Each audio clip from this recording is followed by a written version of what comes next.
Assalamualaikum warahmatullahi wabarakatuh. Alhamdulillah, nahmaduhu wa nasta'inuhu wa nastaghfiruh wa na'udzu billah min sururi anfusina wa sayyiati a'malina may yahdihillah fala mudhillalah wa may yudlil fala hadiyalah. Asyhadu an la ilaha illallah wahdahu la syarikalah wa asyhadu anna Muhammadan abduhu wa rasuluh. Ya ayyuhalladzina amanu ittaqullaha haqqa tuqatih wa la tamutunna illa wa antum muslimun. Amma ba'du.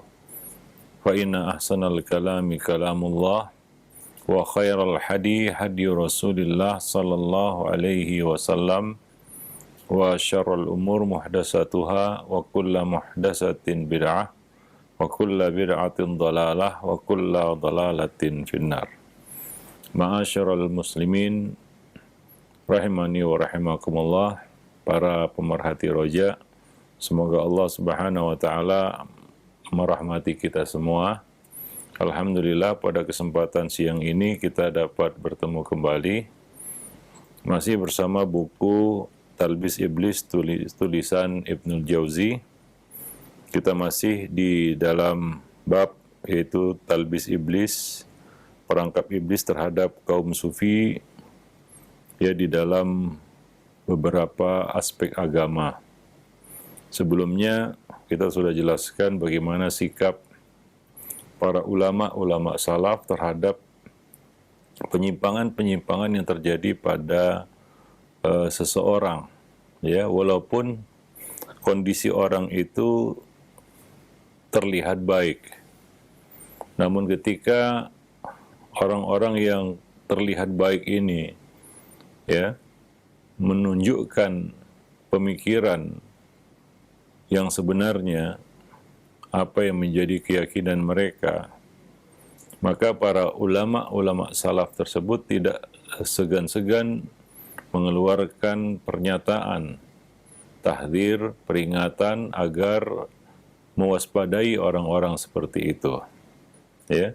Contohnya para pemalsu hadis atau orang-orang yang memanipulasi hadis, ya, seperti yang diriwayatkan dari Yahya bin Sa'id. Dia bercerita, aku bertanya kepada Syu'bah, Sufyan bin Sa'id, Ats-Tsauri, Sufyan ibn Uyainah, Malik bin Anas, tentang seseorang yang tidak hafal hadis. Maksudnya tidak mengerti tentang hadis, atau diduga kuat melakukan manipulasi atau pemalsuan hadis. Ya, seperti kaum ini, ya, yang sering menisbatkan sesuatu kepada Nabi. Nabi berkata, kata Nabi, ya, tapi tidak jelas riwayatnya. Bahkan kadang-kadang mengarang-arang cerita dan dinisbatkan kepada Nabi. Kaum sufi ini termasuk kaum yang senang menggunakan riwayat-riwayat yang palsu, hadis-hadis palsu atau maudhu, atau hadis-hadis yang tidak jelas asal usulnya. Maka mereka semua, para ulama itu menjawab, kondisinya harus diperjelas, yaitu dia harus diperjelas ataupun dinyatakan keadaannya bahwa dia adalah seorang pemalsu hadis atau orang yang mengarang-arang tentang hadis ataupun yang mengada-ngada di dalam, ya, periwayatan hadis-hadis Nabi Shallallahu Alaihi Wasallam. Ya, walaupun secara lahir mungkin orang itu baik-baik saja. Artinya orang yang kelihatannya soleh, ya, terlihat seperti orang baik, gitu. Tapi ketika dia menunjukkan jati diri yang sebenarnya, para ulama tidak segan-segan mengeluarkan tahdzir mereka terhadap orang tersebut. Ya, ini terjadi pada Imam Ahmad bin Hanbal. Beliau pernah memuji seseorang. Tentunya Imam Ahmad tidak memuji seseorang kecuali orang itu baik, ya, secara lahir. Sebelum Imam Ahmad tahu kekeliruannya, ya, lalu disebutlah, terkuaklah sedikit demi sedikit tentang kesalahan dan kekeliruannya, penyimpangannya. Maka Imam Ahmad mengatakan, ya, dia adalah orang baik, ya, si fulan ini, andai saja dia tidak melakukan kekeliruan. Ya. Nah, Imam Ahmad juga pernah berkomentar tentang Sari As-Saqti. Beliau mengatakan dia adalah syekh yang dikenal baik, orang wara, orang soleh kelihatannya. Ya. Namun selanjutnya manakala disampaikan kepada beliau bahwa As-Saqti ini, Sari As-Saqti ini pernah mengatakan, saat Allah menciptakan huruf-huruf maka bersujudlah huruf ba. Ya, ini sudah nampak kengaurannya, ya, sudah nampak kenyelenehannya begitu, ya, mulai nyeleneh, pemikiran-pemikiran yang aneh mulai muncul darinya, ya. Maka Imam Ahmad pun berseru, jauhkanlah orang-orang darinya, ya, jauhkanlah orang-orang darinya, yaitu peringatkan orang-orang supaya tidak mendekatinya, karena sudah nampak, ya, penyimpangan-penyimpangannya, ya, kesesatan-kesesatan dari pemikirannya. Nah, demikian, ya, pandangan, mauqif, sikap para ulama salaf terhadap orang-orang yang menunjukkan, ya, kesesatan ataupun penyimpangannya di dalam agama. Nah, kita akan bahas di sini talbis iblis terhadap kaum sufi ini di dalam bidang akidah. Ya, tidak ada kaum ataupun siapapun yang selamat dari talbis iblis. Ya, hatta dari kalangan muhaddisin. Tapi apa yang menimpa kaum sufi ini sangat-sangat buruk. Ya, penyimpangan yang sangat fatal. Kita mulai dari talbis iblis terhadap mereka dalam bidang akidah. Ya, di antara penyimpangan akidah yang paling parah terjadi di tengah-tengah kaum sufi adalah mereka meyakini, sebagian mereka, ya, meyakini adanya menganut paham hululiyah, adanya penyatuan antara Allah dan makhluknya, atau wahdatul wujud, atau dalam bahasa lain menunggaling kaula Gusti. Ya, artinya bisa berbaur antara khalik dan makhluk. Ya, ini ada beredar di tengah-tengah kaum sufi. Artinya di antara mereka, ya, ada yang menganut paham seperti ini. Diriwayatkan dari Abu Abdullah Ar-Ramli, dia bercerita, Abu Hamzah ini adalah Muhammad bin Ibrahim Al-Baghdadi As-Sufi yang mati pada tahun 269 Hijriah. Ya, Al-Dhahabi mengomentari orang ini di dalam Siyar A'lamun Nubala. Abu Hamzah memiliki penyimpangan, ya, dan kejahilan, kedangkalan berpikir yang sangat rusak. Yaitu Abu Hamzah. Dia biasa berkhutbah di Masjid Jami' At-Tarsus. Para jamaah bisa memahami ceramahnya. Satu hari ketika ia sedang berkhutbah, ada seekor burung gagak menguak di atap masjid, bersuara. Mendengar suara itu, Abu Hamzah spontan berseru, ya, labbaika, labbaika, labbaika, aku penuhi panggilanmu, aku penuhi panggilanmu. Ya, artinya, ya itu adalah panggilan Allah Subhanahu wa taala. Yang bersuara itu, yang menguak itu adalah Allah Subhanahu wa taala. Lalu orang-orang menyebutnya zindik. Sejak itu orang-orang menyebutnya zindik. Orang ini berkeyakinan bahwa Allah bisa menjelma ataupun menitis pada semua makhluk, ya, semua benda, semua makhluk, termasuk burung gagak yang menguak tadi. Maka sejak itu orang-orang menyebutnya zindik. Mereka meyakini dia adalah penganut paham hululiyah dan seorang zindik. Ya, sehingga akhirnya ia dihukum mati, ya, dibunuh, dihukum mati. Lalu kuda miliknya dijual di depan masjid, ya, di depan Masjid Jami' dengan seruan penghinaan, ya, dituliskan di situ, inilah kuda orang zindik. Nah, itu nasib Abu Hamzah Muhammad bin Ibrahim Al-Baghdadi As-Sufi. Ya, jadi di antara mereka ada yang dijerumuskan oleh iblis sampai kepada keyakinan-keyakinan yang mungkin ya umat terdahulu saja tidak meyakini keyakinan seperti ini. Ya, mereka meyakini Allah menitis, tapi tidak kepada semua makhluk. Kepada makhluk-makhluk tertentu yang mereka pandang suci, terhormat, kan begitu. Tapi ini tidak. Ya, kepada semua benda, semua makhluk. Sampai burung gagak yang mengoak di atap masjid pun dianggap Allah. Nah, demikian. Karena Allah menyatu dengan makhluknya.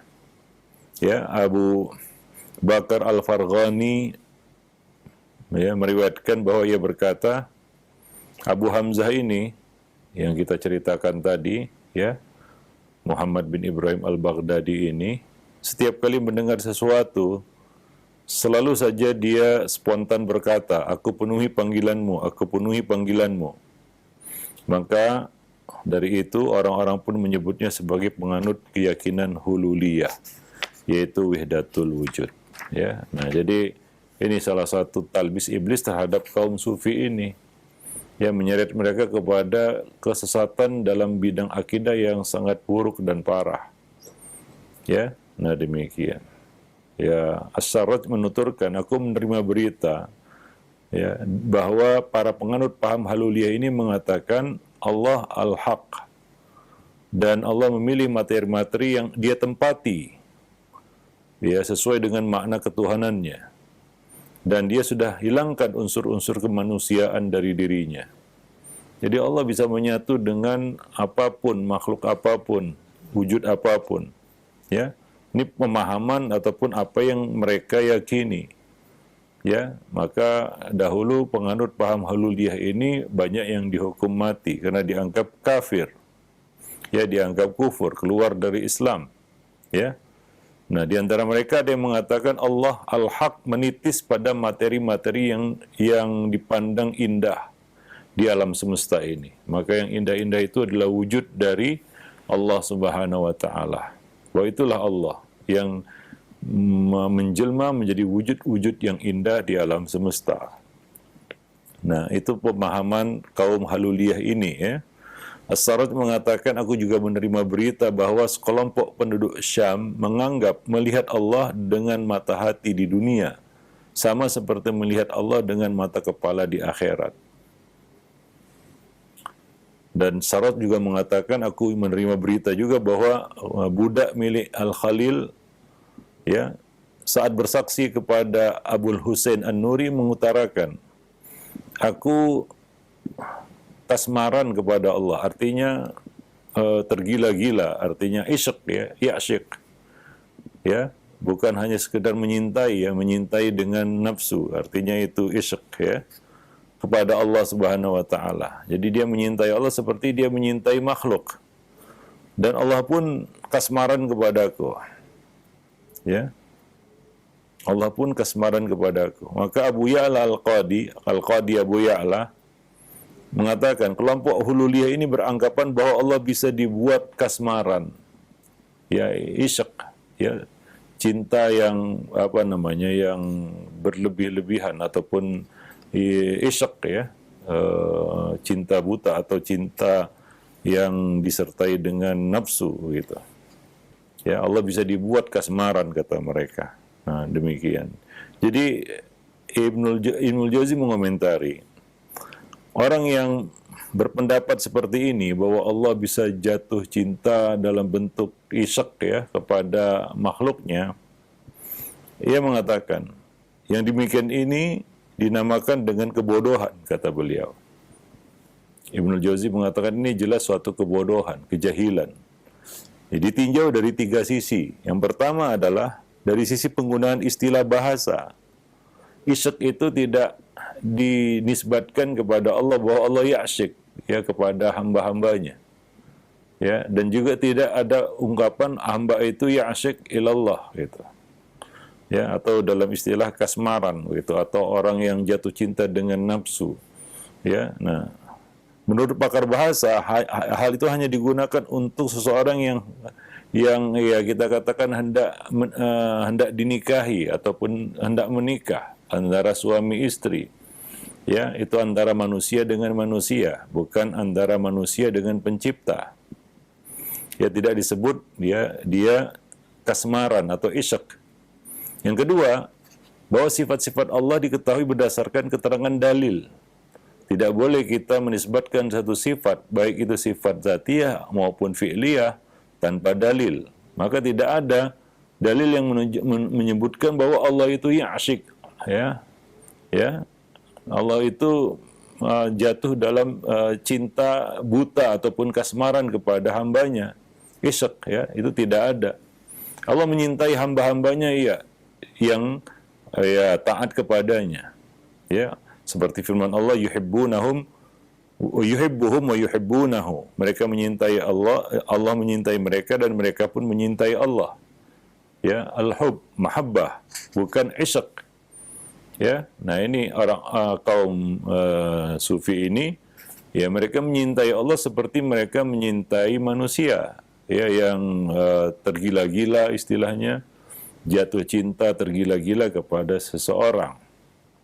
Ya, nah itu adalah sifat yang tidak warid, tidak ada bagi Allah Subhanahu wa taala. Tidak ada dalil yang menjelaskan hal itu. Ya, dan ketiga, kata beliau, kata Ibnul Jauzi, dari mana dia tahu bahwa Allah menyintainya? Ya, ini adalah klaim tanpa bukti dan tanpa dalil syar'i. Ya, mereka mengaku-ngaku bahwa Allah menyintai mereka. Di dalam ayat imtihan, Allah Subhanahu wa taala mengatakan, "Qul in kuntum tuhibbunallaha fattabi'uni." Katakanlah, jika kamu cinta kepada Allah, maka ikutilah aku, ikutilah sunnah. Itu adalah bukti seorang hamba cinta kepada Allah Subhanahu wa taala, yaitu dia mengikuti sunnah Rasulullah sallallahu alaihi wasallam. Sementara kaum sufi ini justru jauh dari sunnah, bahkan membenci sunnah. Lalu bagaimana mungkin, ya, dia mengklaim bahwa Allah menyintainya dan ia menyintai Allah Subhanahu wa taala? Ini adalah klaim tanpa bukti. Ini adalah klaim, ya, tanpa dalil syar'i yang tidak bisa diterima. Wallahu a'lam bishawab. Diriwayatkan dari Abu Abdurrahman As-Sulami, dia mengisahkan, diceritakan dari Amr Al-Makki, bahwa ia bercerita bahwa pada suatu ketika aku berjalan bersama Al-Husain bin Mansur. Ya, Husain bin Mansur ini dialah Al-Hallaj, ya. Dialah Al-Hallaj yang dihukum mati karena kezindikan yang dianutnya, karena paham yang dianutnya ini. Ya, berjalan bersama Al-Husain bin Mansur ini di satu jalan kecil di kota Mekah. Sambil berjalan aku membaca Al-Quran. Ya. Nah, dan Husain mendengarkan, Al-Hallaj ini mendengarkan bacaanku. Husain bin Mansur alias Al-Hallaj. Kemudian dia berkomentar, aku bisa saja melafalkan ataupun menciptakan lafal-lafal seperti itu. Yaitu, dia bisa juga membuat Al-Quran seperti yang dibacakan itu. Ya, dia bisa membuat Al-Quran seperti yang dibaca, yang didengarnya itu, yang dibaca oleh Amr Al-Makki. Maka alhasil aku pun segera meninggalkannya. Aku pun menjauhinya setelah itu. Ya, setelah mengetahui penyimpangan pemikirannya itu. Ya, nah, dan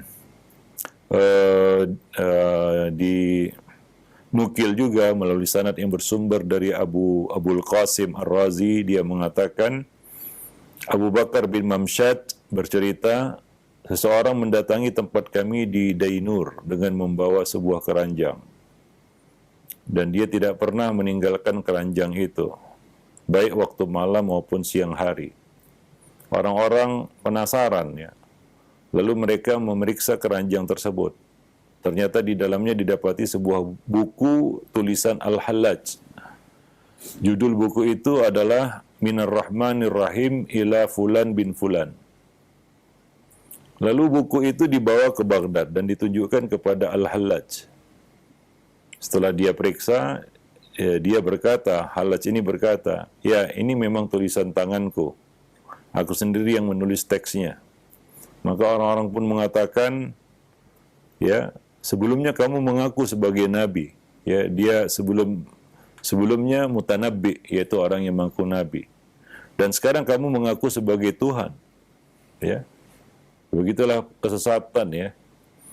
Dia tidak berhenti, tidak bertambah kita katakan kecil, tidak bertambah reda, ya, tidak berkurang, tapi terus bertambah. Karena setan ataupun iblis yang menggiring ya orang yang sesat ini kepada kesesatan-kesesatan yang lebih buruk lagi. Ya. Ya, sekali jatuh dalam bid'ah, maka orang itu akan jatuh dalam bid'ah yang lebih buruk lagi dan lebih buruk lagi kalau dia tidak segera bertaubat. Demikianlah kita katakan sya'nud dzunub wal itsm, ya. Begitulah kondisi dosa dan maksiat. Sekali kita buat maksiat, maka kalau tidak bertaubat, maka maksiat itu, dosa itu akan bertambah besar dan besar. Ya, dari dosa kecil mungkin akan menuju dosa besar. Dari dosa besar menuju dosa besar yang paling besar, sehingga akhirnya dia jatuh dalam kekufuran. Ya, iblis tidak akan berhenti. Ya, menyeret seorang anak Adam kepada kesesatan yang lebih buruk dan lebih buruk lagi. Ya, seperti yang terjadi pada Hallaj ini. Dulu dia sekedar mutanabbi, mengaku nabi, itu saja sudah sesat, ya, mengaku nabi, karena tidak ada nabi setelah Nabi Muhammad SAW. Ternyata kesesatannya tidak sampai di situ. Terus berkembang dan berkembang hingga akhirnya dia mengaku sebagai Tuhan. Orang-orang mengatakan dulu sebelumnya kamu ini ngaku menjadi nabi, ya. Sekarang kamu berani mengaku sebagai Tuhan. Nah, demikian. Kemudian ya si Hallaj ini menjawab, ya, aku tidak mengaku-ngaku Tuhan, tapi inilah inti penyatuan dalam pandangan kami, dalam paham kami. Ya, penulis yang sebenarnya adalah Allah, sedangkan tangan ini sebatas alat. Ya, dia mengaku ya Allah menitis pada dirinya dan menyatu dengan Allah Subhanahu wa taala. Ini pemahaman hululiyah yang dianut oleh Al-Hallaj. Ya, Al-Hallaj kemudian ditanya, adakah orang lain yang sepaham denganmu? Ya, dia diinterogasi ini, dan pada akhirnya dia dihukum mati. Ya, dia menjawab ada, yaitu Ibnu Atha, Abu Muhammad Al-Jurairi, dan Abu Bakar Asy-Syibli. Ya, namun Abu Muhammad menyembunyikan identitasnya, Al-Jurairi. Demikian pula, ya, sikap yang diperlihatkan oleh Abu Bakar Asy-Syibli. Ya. Nah, yang terang-terangan mengutarakan pendapat Al-Hallaj ini adalah Ibnu Atha. Ya, Ibnu Atha. Maka ketika Al-Jurairi, yaitu Abu Muhammad Al-Jurairi ini diinterogasi terkait dengan pemahamannya, maka Al-Jurairi tanpa ragu menjawab, orang yang berpendapat seperti ini adalah kafir. Orang yang berpendapat seperti ini layak dihukum mati. Ya, sudah Al-Jurairi, ya, giliran Syibli diinterogasi. Dia pun mengatakan orang yang berpendapat seperti ini harus diamankan, yaitu harus dipenjara, ditahan, ya, nggak boleh dibiarkan. Hanya Ibnu Atha yang ketika ditanya mengenai pernyataan Al-Hallaj, dia jelas-jelas mengatakan bahwa dia berpendapat seperti pendapatnya Hallaj. Dan kesaksian Ibnu Atha inilah yang menjadi alasan utama, ya, Al-Hallaj akhirnya dihukum mati. Ya, Al-Hallaj ini akhirnya dihukum mati karena pemikiran yang menyimpang yang ada padanya. Ya, wallahu a'lam bishawab. Ya, maka ya, Ibnul Jauzi mengatakan, ya, bahwa para ulama saat itu telah sepakat terkait ya hukuman mati terhadap Hallaj, bahwa dia adalah orang yang halal darahnya karena dia telah keluar dari Islam, ya, murtad, ya, dengan pemikirannya itu. Orang pertama yang menyatakan halalnya darah Al-Hallaj yaitu Abu Amr Al-Qadi. Ya, lalu para ulama menyetujui, ya, pendapatnya itu atau pernyataannya itu. Ya, ada, ya, yang juga tidak memberikan komentar tentang Al-Hallaj ini, diantaranya Abul Abbas Ibn Suraj. Dia tidak memberikan komentar apapun terkait pribadi Al-Hallaj. Ya, dia mengatakan, aku tidak tahu apa yang dikatakan orang ini. Ya, namun ya para ulama sepakat ya bahwa Hallaj ini adalah orang yang murtad, keluar dari Islam dengan pemahamannya, dan dia dihukum mati karena pemahamannya itu. Dan ijma umat Muhammad ya itu dijaga dari kesesatan. La tajtami'u ummati ala dhalalatin abada. Sesungguhnya Allah melindungi kaum muslimin agar tidak bersatu di atas kesesatan. Wallahu alam bissawab. Nah, demikian ya.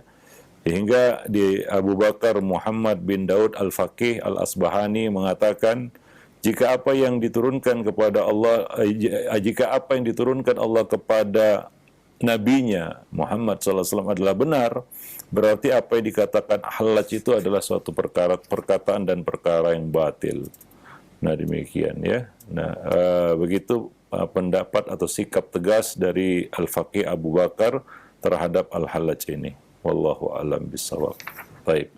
Dan Ibnu Jauzi mengatakan, nah karena kejahilan dan tidak tahu ijma umat ya di dalam bab ini ya, ijma ulama ya di dalam bab ini terhadap Hallaj ya, terhadap orang yang menyimpang ini, yang berpaham hululiyah ini, ada sekelompok kaum sufi yang bersikap fanatik membela Hallaj karena kejahilannya, dan juga karena tidak tahu ijma ulama terhadap Hallaj.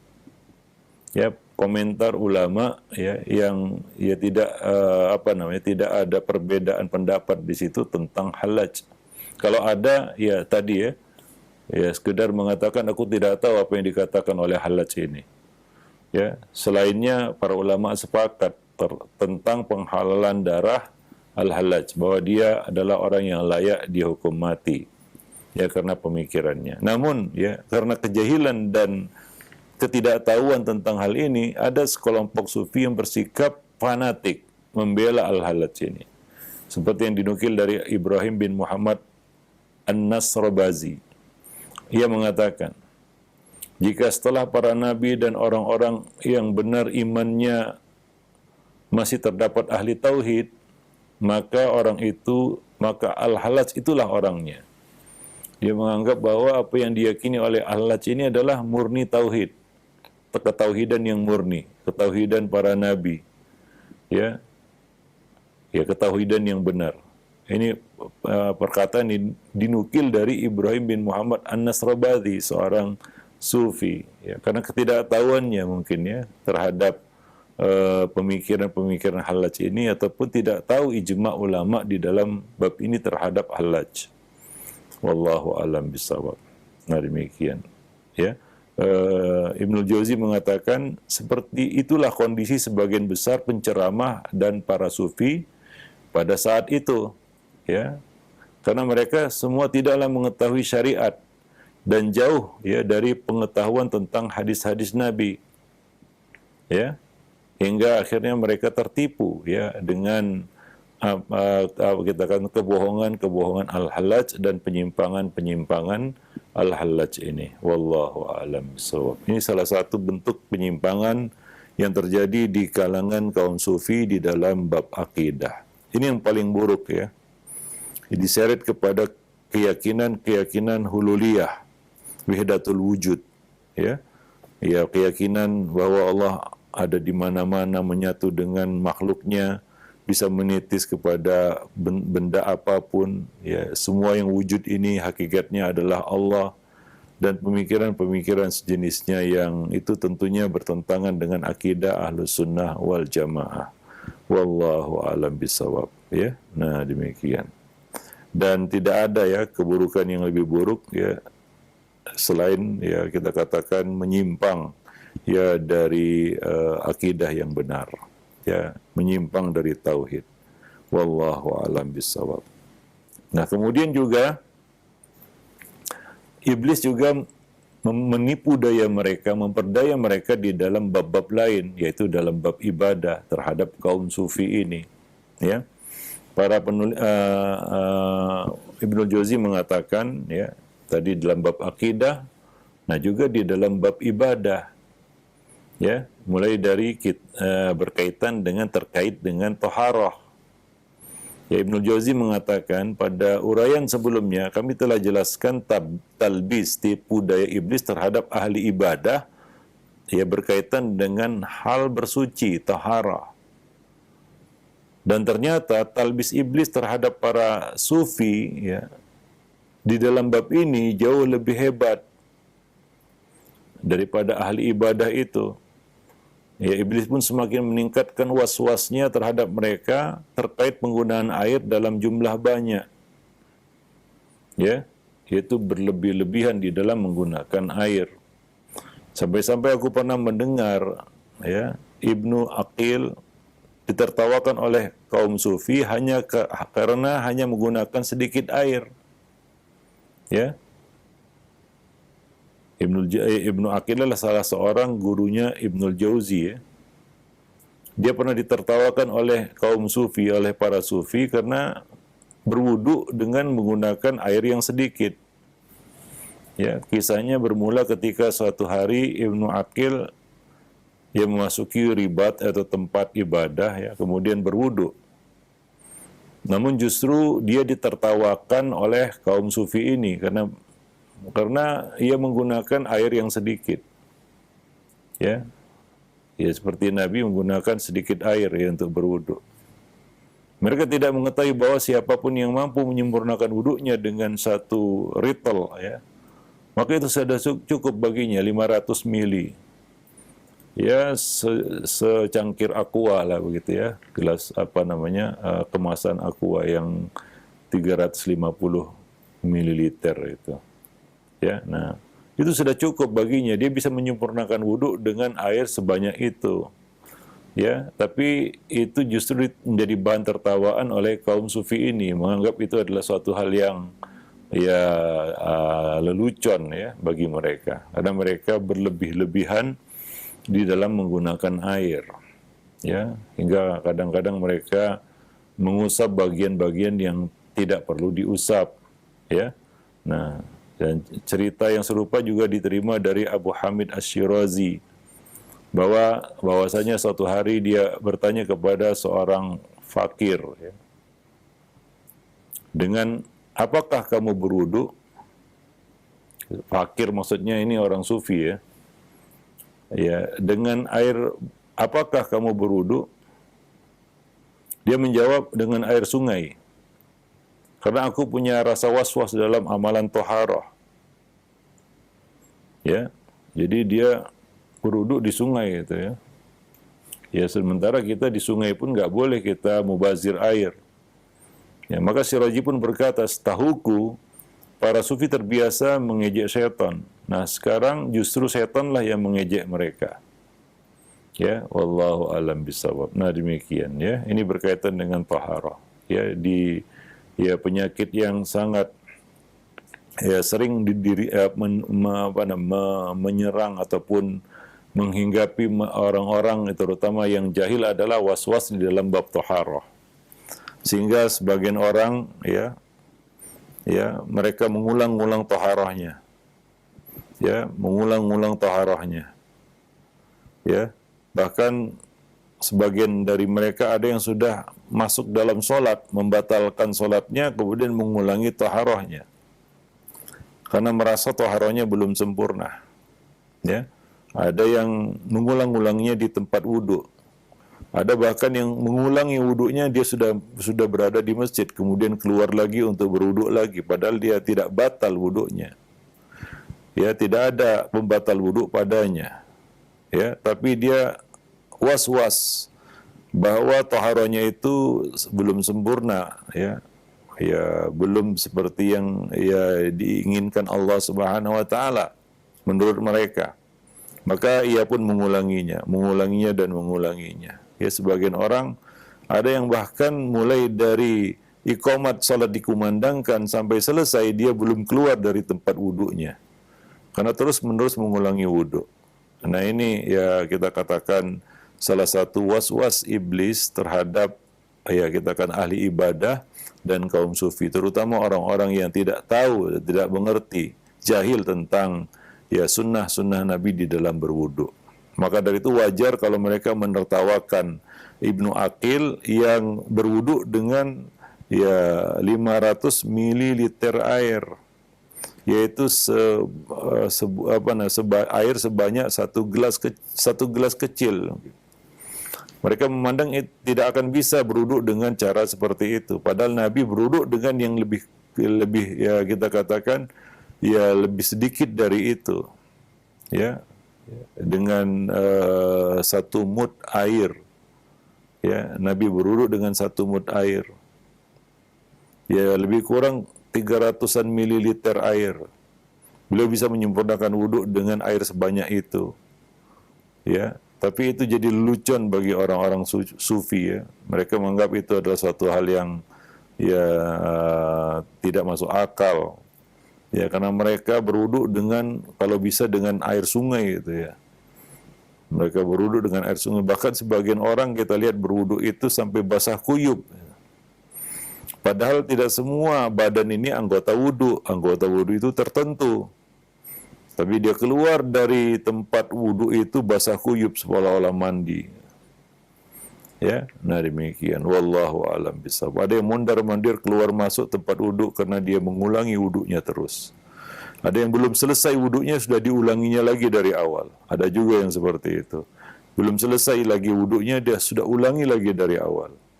Ya, wallahu a'lam. Jadi ini termasuk talbis iblis terhadap ya ahli ibadah dan kaum sufi di dalam bab thaharah. Maka agama itu bukan dengan perasaan dan logika. Agama itu berdasarkan dalil dan keterangan yang sampai kepada kita, ya, bukan ya berdasarkan imajinasi, halusinasi, pemikiran dan perasaan kita. Karena kita akan mudah diombang-ambingkan oleh iblis dan bala tentaranya, oleh syaitan. Ya, sehingga hati itu terus was-was dan merasa, saya belum sholat, saya belum wudu, saya belum ini dan belum itu. Hingga dia mengulang-ulang ya, wudunya, mengulang-ulang sholatnya. Nanti akan kita bahas berkaitan dengan ibadah sholat ya setelah ini. Wallahu a'lam bishawab.